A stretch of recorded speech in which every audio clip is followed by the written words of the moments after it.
বন্ধুরা রাত্রিবেলা রান্নাবান্না চলছে, আর একটা বলেছিলাম না তোমাদেরকে পেজটাকে ফলো করে নিও। তো রাত্রে কিন্তু নতুন নতুন রেসিপি শুরু হয়ে গেছে অলরেডি রান্নাবান্না। তো চলো দেখাচ্ছি তোমাদের কাছে কী বানছে। দেখো, এই দেখো, এই যে হাসি দেখতে পাচ্ছ কিনা বুঝতে পারছি না, এই যে হাসির চর্বি দিয়ে বানছে চানা। চানা তো সিদ্ধ করে নিয়েছি একদম, দেখতে থাকো। আর এখানে আছে একটু করে দেখিয়ে দিই, মটরশুঁটির কচুরি হবে। এই দেখো চর্বিটা লাস্টে দেবো, এটা বুঝতে পারলে কী কী রান্না হচ্ছে।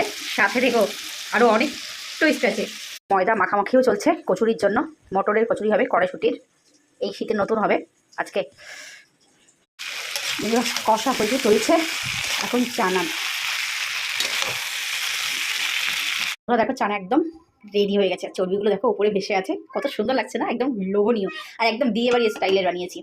বিহারি কিন্তু এই চর্বি দিয়ে চানা কখনো বানায় না, এটা কিন্তু